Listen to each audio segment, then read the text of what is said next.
अच्छा, एक सवाल से शुरू करते हैं। हम्म। जब हम शीशे में देखते हैं तो हमें क्या दिखता है? एक शरीर, हाथ, पैर, चेहरा। पर क्या क्या हमारा पूरा अस्तित्व बस यही है, या ये सिर्फ कह सकते हैं पहली परत है जिसके भीतर और भी बहुत कुछ छिपा है? योग की एक बहुत पुरानी और कमाल की धारणा है जो कहती है कि हम एक नहीं बल्कि 5 परतों से बने हैं। जी बिल्कुल। इन्हें पंचकोश कहा जाता है। जी बिल्कुल। और ये सिर्फ कोई फिलॉसफिकल बात नहीं है, ये असल में चेतना को समझने का एक प्रैक्टिकल नक्शा है, एक मैप। ये हमें हमारे सबसे बाहरी रूप यानी हमारे स्थूल शरीर से लेकर हमारे सबसे भीतरी और गहरे अस्तित्व यानी हमारी आत्मा तक की यात्रा पर ले जाता है। आज हम आदि संगम योग के दिए गए स्रोत के आधार पर इन्हीं 5 पर्दों को एक एक करके हटाएंगे, ये समझने के लिए कि ये क्या है और हमारी जिंदगी में इनका क्या मतलब है। ये सफर है अन्न से आनंद तक का। चलिए तो फिर इस मैप को खोलते हैं और पहली लोकेशन पर चलते हैं। सबसे बाहरी परत, अन्नमय कोश। जैसा कि नाम में ही अन्न है, ये हमारा भौतिक शरीर है। स्रोत कहता है कि ये पृथ्वी, जल, अग्नि, वायु और आकाश, इन 5 तत्वों से बना है और भोजन से ही पोषित होता है। लेकिन स्रोत में एक लाइन है जिसने मुझे सच में रोक कर सोचने पर मजबूर कर दिया। भोजन सिर्फ भोजन नहीं है, ये ऊर्जा, भावना और जागरूकता है। ये सुनने में बहुत गहरा लगता है, इसका असल में क्या मतलब है? ये इस पूरे दर्शन का कह सकते हैं आधार है। हम अक्सर भोजन को सिर्फ कैलोरीज, प्रोटीन या विटामिन्स के तौर पर देखते हैं, लेकिन ये दर्शन कहता है कि आप जो खाते हैं वो आपके शरीर की मेमोरी बन जाता है। एक सात्विक भोजन जैसे ताजे फल या सब्जियां, ये सिर्फ पचने में आसान नहीं होते, वे आपके सिस्टम में शांति और स्पष्टता का एक सॉफ्टवेयर कोड डालते हैं। वहीं बहुत ज्यादा तला भुना या बासी खाना, वो आपके सिस्टम में सुस्ती और भ्रम का कोड डालता है। तो जब स्रोत कहता है कि भोजन भावना है, तो उसका यही मतलब है।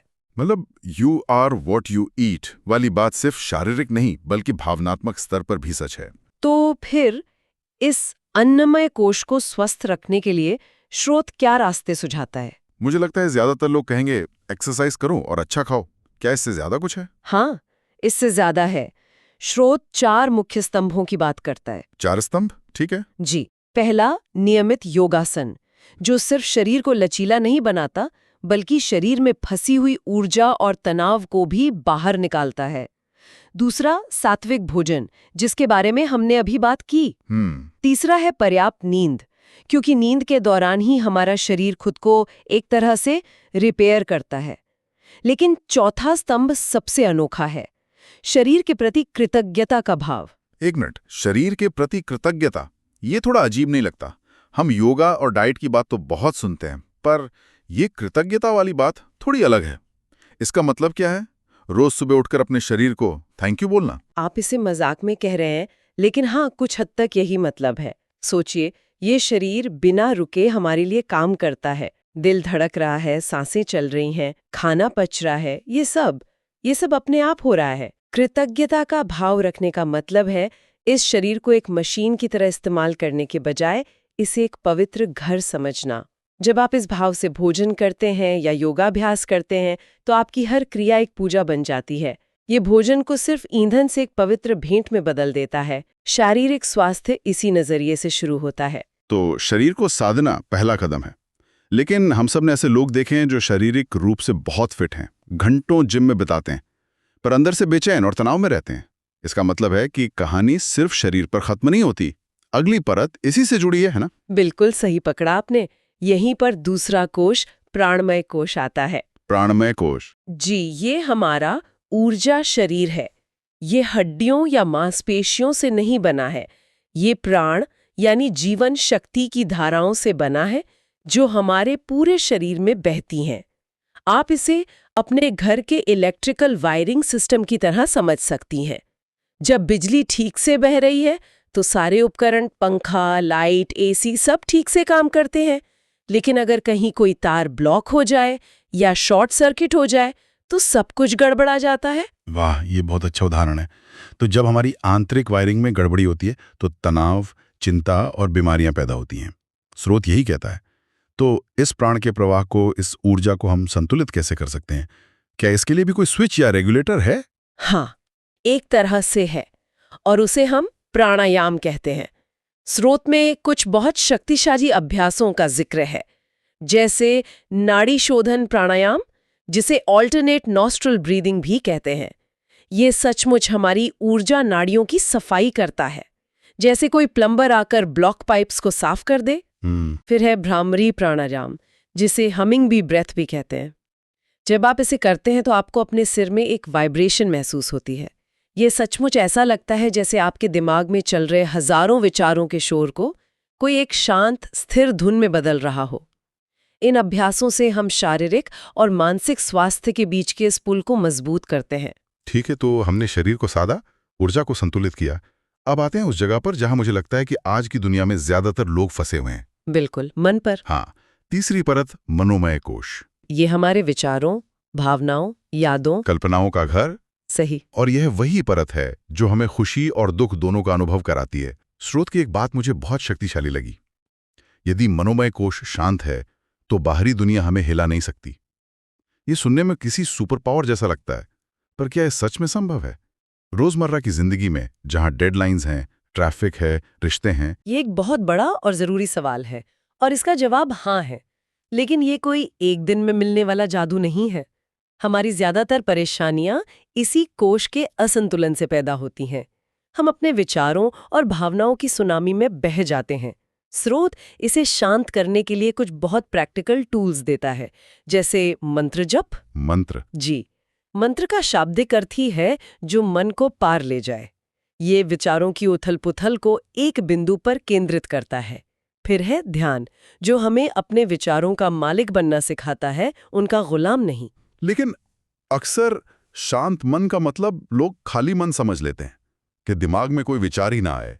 क्या ऐसा मुमकिन है? ये एक बहुत आम गलतफहमी है। स्रोत इस पर जोर देता है कि भावनाओं या विचारों को दबाना नहीं है, उन्हें समझना है। शांत मन का मतलब खाली मन नहीं है। इसका असली मतलब है अपने मन के मौसम को बिना उसमें बहे देखना सीख जाना। अच्छा। और भावनाएं आएंगे और जाएंगे।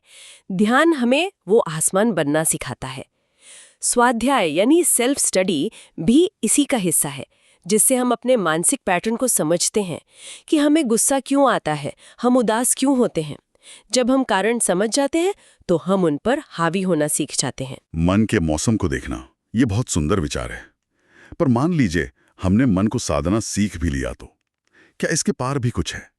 इस मानसिक शोर के परे क्या है? इसके पार है चौथी परत, विज्ञानमय कोश। विज्ञानमय? हाँ, विज्ञान का मतलब यहाँ सिर्फ साइंस नहीं, बल्कि विशेष ज्ञान है। ये बुद्धि, विवेक और सहज ज्ञान की परत है। स्रोत ने इसे एक बहुत ही कमाल का नाम दिया है, हमारी आंतरिक मार्गदर्शन प्रणाली। Inner guidance system. ये कोश यानी आपका मन आपको हर गली, हर मोड़ पर भावनाएं और विचार दिखाता है कि अरे यहाँ जाम है, ये रास्ता डरावना है, जिससे आप भटक सकते हैं। लेकिन विज्ञानमय कोश आपको पूरी यात्रा का नक्शा और असली मंजिल दिखाता है। तो ये इनर जीपीएस हमारे रोजमर्रा के लॉजिक या इंटेलेक्ट से कैसे अलग है? हम तो दिन भर दिमाग लगाकर ही फैसले लेते हैं। बहुत अच्छा सवाल है। इंटेलेक्ट जानकारी पर काम करता है जो उसने बाहर से इकट्ठा की है, लेकिन विवेक या विज्ञानमय कोश जानकारी से परे एक गहरी समझ से काम करता है। ये आपकी गट फीलिंग या अंतरात्मा की आवाज है। अच्छा। जब ये कोश जागृत होता है तो आपके फैसले सिर्फ फायदे नुकसान पर आधारित नहीं होते, बल्कि इस पर आधारित होते हैं कि क्या सही है और क्या गलत। तो फिर इस जीपीएस का सिग्नल मजबूत कैसे करें? स्रोत हमें कुछ तरीके बताता है। आत्मचिंतन यानी अपने इरादों पर सवाल करना, सत्य का पालन करना, क्योंकि हर झूठ इस जीपीएस के सिग्नल को कमजोर करता है, और सबसे जरूरी प्रत्याहार और मौन का अभ्यास। प्रत्याहार, ये क्या है? प्रत्याहार का मतलब है अपनी इंद्रियों को बाहरी दुनिया से हटाकर भीतर की ओर मोड़ना। हम लगातार बाहर देख रहे हैं, सुन रहे हैं, जानकारी ले रहे हैं, हमारा ध्यान पूरी तरह बाहर है। मौन और प्रत्याहार इस ध्यान को अंदर की ओर ले जाते हैं, ताकि हम अपने भीतर की इस शांत और स्पष्ट आवाज को सुन सकें। यहीं से असली आत्मचेतना का जन्म होता है। वाह!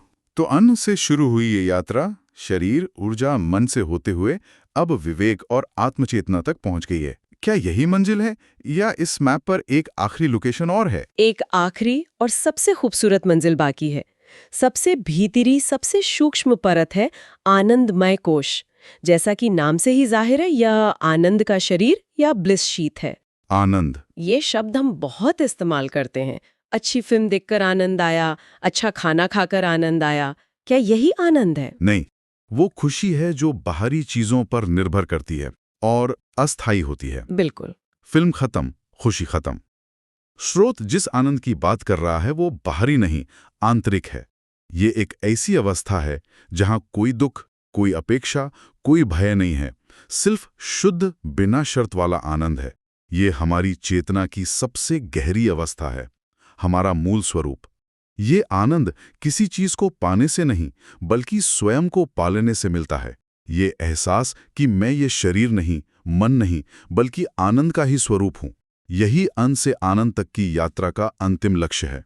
ये वो परम सुख है जो कभी खत्म नहीं होता, जो बाहरी परिस्थितियों पर निर्भर नहीं करता। स्रोत कहता है कि जब कोई साधक ध्यान की बहुत गहरी अवस्था में इस कोश को छू लेता है, तो उसे पूर्णता का अनुभव होता है, उसे जीवन का परम सत्य मिल जाता है। तो अगर मैं इस पूरी चर्चा का सार निकालूं, तो यह एक कमाल की यात्रा है। यह हमारे स्थूल शरीर से शुरू होती है, जहां हम भोजन और अभ्यास से इसे शुद्ध करते हैं। फिर हम अपनी ऊर्जा को प्राणायाम से संतुलित करते हैं।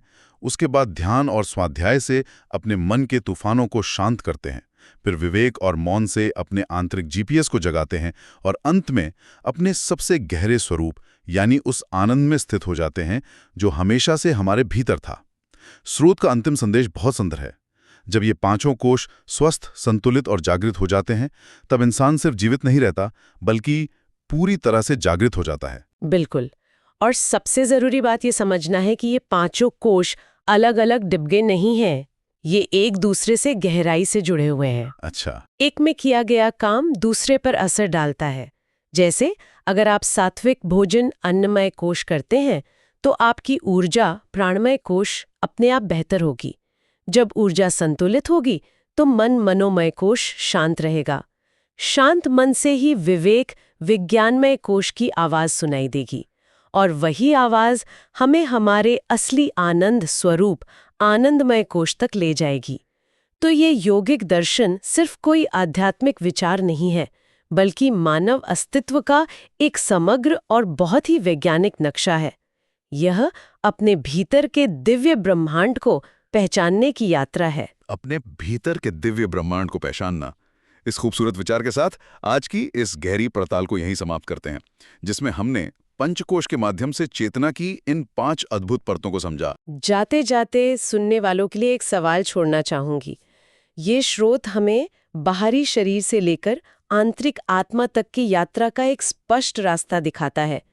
ये सोचने पर मजबूर करता है कि हम अपने दैनिक जीवन में इन 5 परतों में से किस परत को पोषित करने में सबसे ज्यादा समय और ऊर्जा लगाते हैं, और किन परतों की हम शायद अनजाने में ही उपेक्षा कर रहे हैं।